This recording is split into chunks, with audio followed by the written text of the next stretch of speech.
So you absolutely love each and everything that is cardstock, but you're a little bit intimidated to get started on your first Cricut cardstock project. Well, don't worry, that's what this video is here for. I'm going to show you a few tips and tricks to get your first cardstock project absolutely perfect. And make sure that you stick around right till the end for all of the helpful tips and tricks. So one of the tools that I'm going to be introducing you to today is this tool. This is the applicator tool. You can buy it in a set with this strange tweezer type thing, but this one is the actual one that we really want. And this one will save your life if you work a lot with cardstock and paper. You will also need to make sure that you have a blue mat handy, as this is the Cricut Light Grip Mat, and it is going to be your go-to mat for all cardstock projects. So for this video, we're actually going to be looking under the projects section for once, because this is a fantastic way of not having to worry about any of the design work and just getting a project done quite quickly.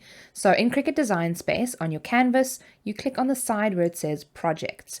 Now here's where it'll load many different things that you can choose from. So if we scroll through what we want to look for, I'm looking for a relatively simple project that we can do.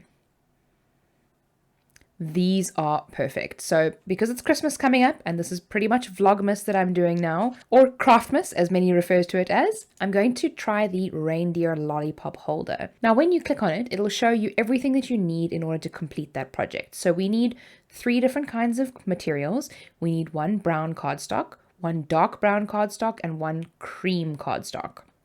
If you need more than 1, it'll often show you the number in brackets. Then it'll also tell you need your light grip machine mat, your 12x12, single scoring wheel, and quick swap housing or scoring stylus. So we're going to be using the scoring stylus, and I will show you how to change that. Adhesive for the paper, and a sucker for the candy. So I don't have that at the moment, but we'll be able to make the project. So we can straight from here just click make it. If you want to change the size, if you want to maybe use this project for something different, you can click customize.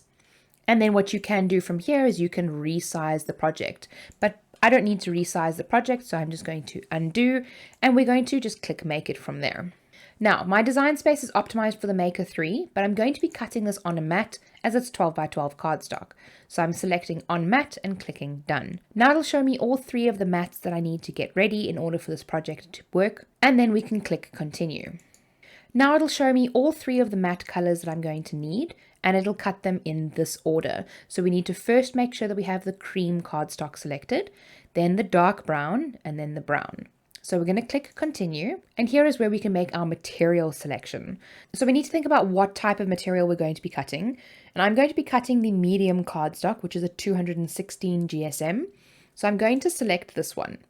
You may need to change your pressure to more or less. If your blade is quite old, you may need to change it to more. If you are struggling with your cut settings, I will link a video in the top, and that video will go through how to change your cut settings permanently and also add some custom ones. So once we have selected our material, we will get onto the next section, which is the tools. Now, at the moment, we can't change these tools for number 1. Number 2, there is no tools needed, so we're just going to select the cardstock. Number 3, we're going to select the cardstock, but here we're going to edit the tools. So we're going to click on Edit Tools, and here you can change from the single scoring wheel to the scoring stylus. So we're going to click Scoring Stylus and click Apply. So we're going to start with number 1. We're going to select medium cardstock, and we're going to click Remember Material Settings, as we're using the same material for all 3 pages, so we don't have to select that every time. So now we're going to load everything onto the mats, and we're going to send it all to cut. And as a little bit of a tip, this is where it comes in handy to have more than 1 mat of the same color, because for me, I currently only have 1 light grip mat, which means I need to wait for the cut to complete before I can load the next one. But if I had more than 1 mat, I could load the next page, and while I'm busy taking the material off the one page, I can start with the next page already. So it helps move the production line on a little bit faster.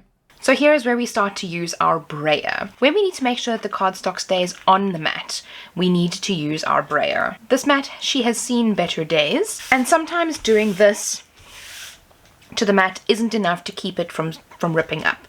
If your cardstock is ripping up on your mat, then a lot of the times it may mean one of two things. Either one, your blade is blunt, or number two, your mat is not sticky enough. So that's where this really comes in handy, and that's why this item is the first on the 12 days of Cricutmas list. So what you do is you take your brayer, you roll it across the mat. Now, why I prefer this over a scraper is that the scraper is quite harsh. It is a very hard item because it's obviously hard plastic. Your brayer is a lot softer, and it almost, I'm not quite sure what this material is made out of. It's almost like a rubbery silicone type thing, so it's very soft, so it won't scratch your media. So especially if you're doing this with vinyl, then you won't be scratching the vinyl, but this will scratch your vinyl, and that will make it not look nice. So you use your brayer, and that's quite literally it. Now what you do is you load this into the machine and you cut it. So I'm going to do exactly the same thing for all three of these colors that we're going to be using for this project, and we'll see the end result.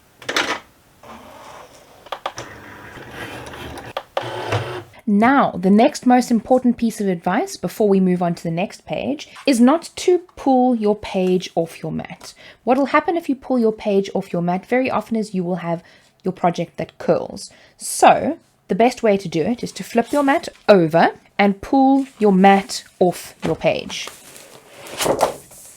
because there your page remains perfectly flat and your mat is quite pliable, which means that it shouldn't break either. And now what we can do, because this piece is quite small, we can just simply lift it off, and we repeat the process 2 more times. And here's where we need to load our scoring stylus. So we open up clamp A, we put the pen in, you will hear a click, and then you close the clamp. And now what it'll do is it'll first score the lines, and then it'll cut them straight after.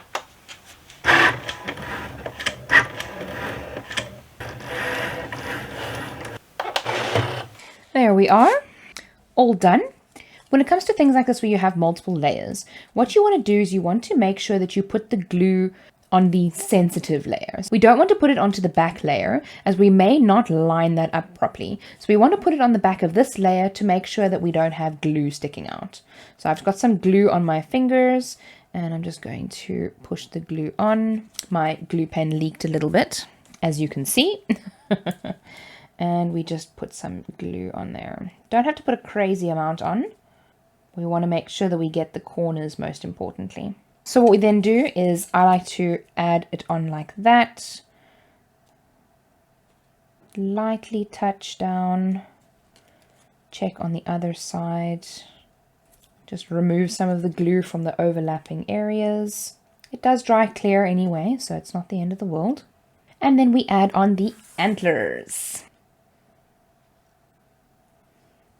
What I like about this glue is that it allows you to kind of move things around a little bit, so you don't have to worry too much about everything sticking down as soon as it touches. And that's pretty much your first craft. So what you will then do is you'll take your popsicle stick, you will put it in there, you will fold these around, and you can even glue them together if you like. And that will be your Rudolph the Red-Nosed Reindeer. And it will look something like that. So I hope that you guys enjoyed this. I hope that you enjoyed learning about the brayer, and that you find a need for these. I mean, this is pretty much useful in so many different crafts, not only with the Cricut as well. So it's a great tool. If you enjoyed this video, please give it a thumbs up. Subscribe to my channel for more Cricut and craft related tutorials, and for the other 11 days of Cricutmas. I hope to see you in my next video, and remember, be kind to someone today. See you soon.